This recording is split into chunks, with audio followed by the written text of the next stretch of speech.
Good morning, everyone. It's July 20th. We're gonna head to the river. We need dirt, so we're gonna go ahead and do that. It's still early. I already got orders knocked out for this morning, and then we're gonna take that to the UPS store, head over to the river. We're gonna dig. I gotta get my boots because we're going deep today.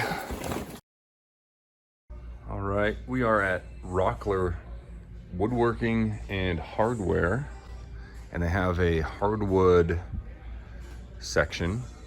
This is my first time in here, and they got some nice stuff here. This is black limbo right here.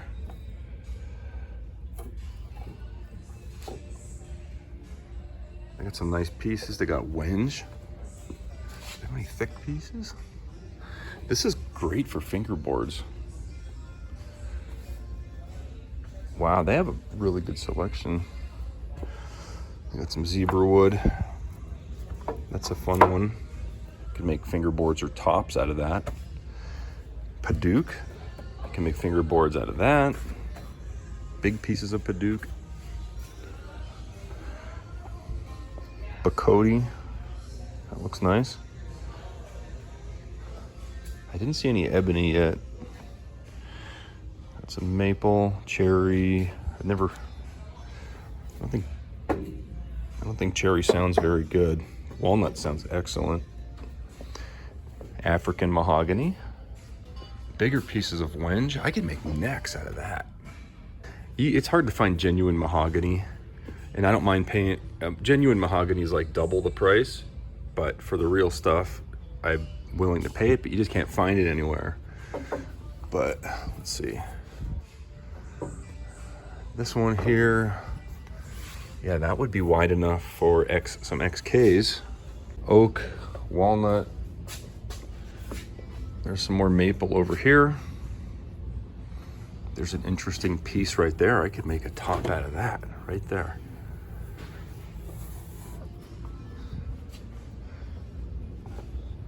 I'm always keeping my eye open for crazy psychedelic grains like that or that.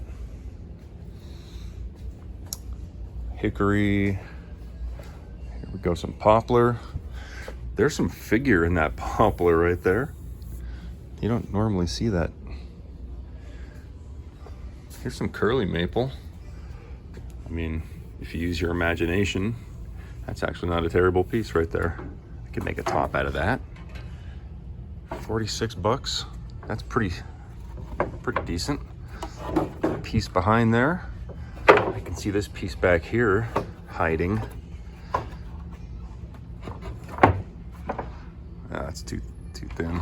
Yeah, I could just pick through this for a while and maybe I'll grab something. So I had to turn the volume down in post-production here just because they were playing music and I wasn't really talking here, but I just wanted to get this on camera because these pieces of exotic wood here, they are pretty affordable. I could use them for guitar fingerboards. So this stuff here is called leopard wood, but it looks just like sycamore. I don't know if they're the same thing or not. That's a piece of bobinga, which is really nice. It's got a nice figure in it. It's like 25 bucks for that. That's actually very affordable, and they're already cut to size. Not that I couldn't do that at home, but yeah, not bad at all. Purple heart right there, and you know, all sorts of different woods. All right, so here's why I came over here for some dust collection solutions. I've got the Makita planer and I've got the little sander, but I have a 4-inch dust collection system, so I need some like adapters and stuff. So that's pretty much what I'm doing, is browsing, trying to figure out exactly what I need. I know I need, what is it, a 4-inch to 2.5-inch adapter.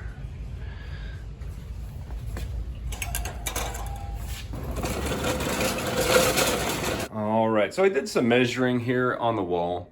This is where the shelf for buckets, the height is gonna be. That's the top of the shelf.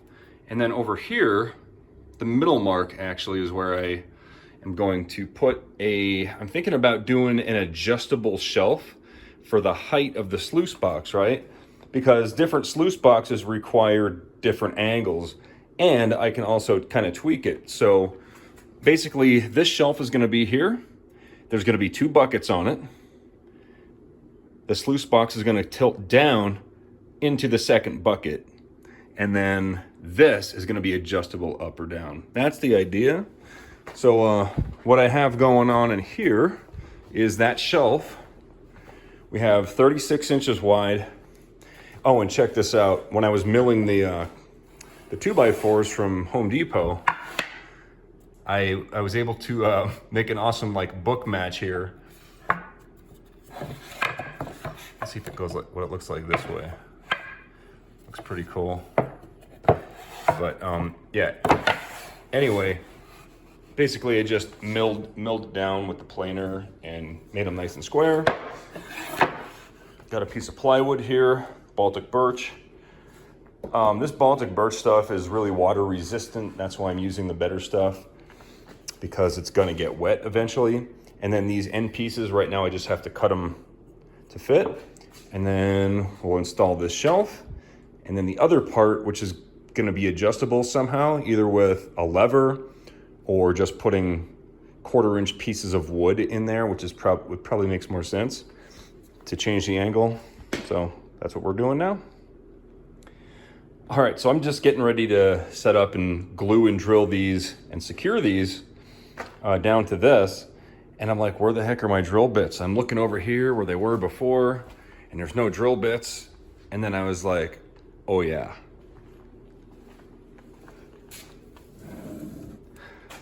It's so nice to have a spot for all my drilling stuff. So this is like, you know, countersinks and all that. Oh, that reminds me, I have a whole bunch of drilling stuff in there that I could transfer over as well. Just right now, I just have like, there's my pocket hole stuff. This is other parts for the drill press. I can't even use it yet. And then this one's still empty. I could probably fit my whole pocket screw jig in there.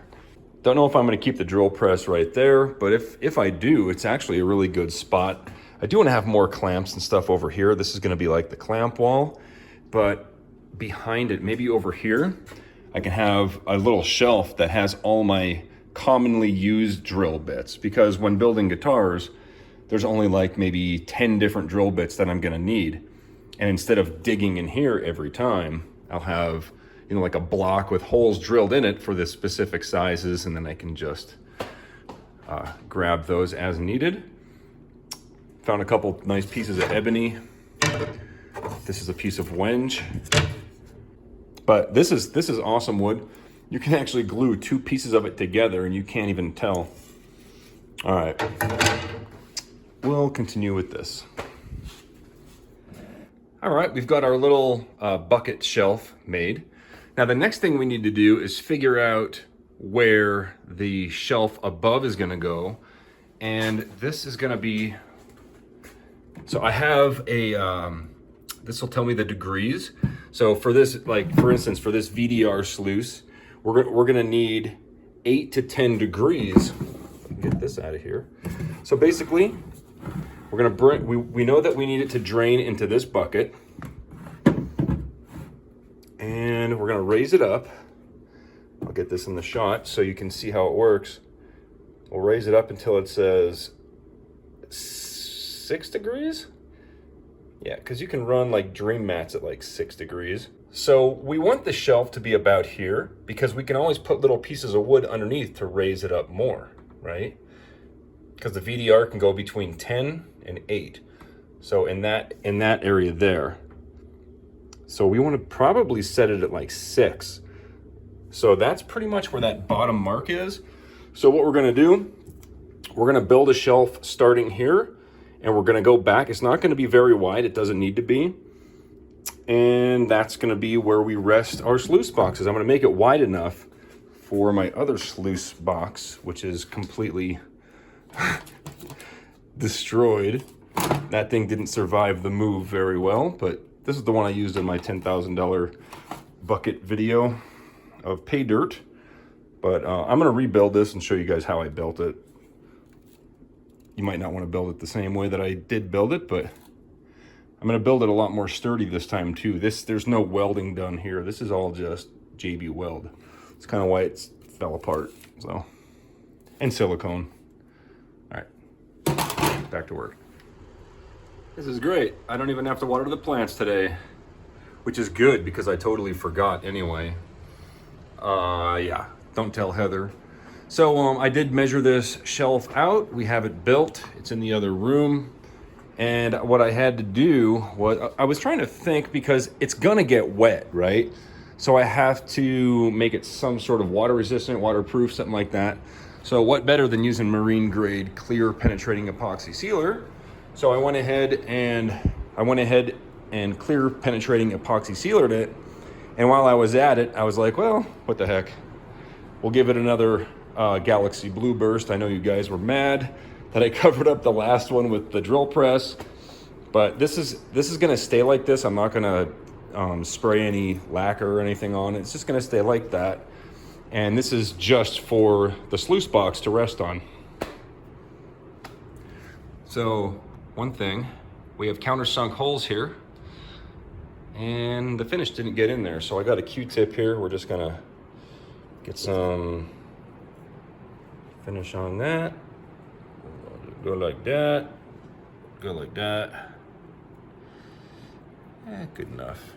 This is gonna be way back in the corner. Nobody will see this anyway. All right. All right, after a little bit of thinking and trying to figure out how to set up the angles on this thing, I came up with a solution here, I think. So, I don't know how you guys would do it. I was thinking about having maybe like a sliding lever with little notches that it'll sit in, that'll bring it up 1 degree each time. But I don't like moving parts like that, because moving parts always end up breaking. Or they break more than non-moving parts, right? So I wanted something a little more permanent. So what I came up with, so I have my little angle finder here. And if we set this on here, this will be at exactly 6 degrees, give or take a few cents, right? So how do we bring it up to 7 degrees?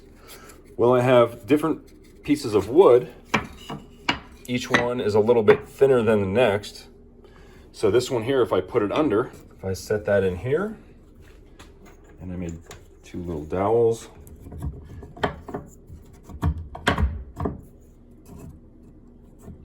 Right? Now we're at 7 degrees, or very close to 7 degrees. Same thing for the 8, 9, and 10 degrees. We're not going to need to go higher than 10 degrees, and if we do, we can always make another piece of wood. So that is the solution for that.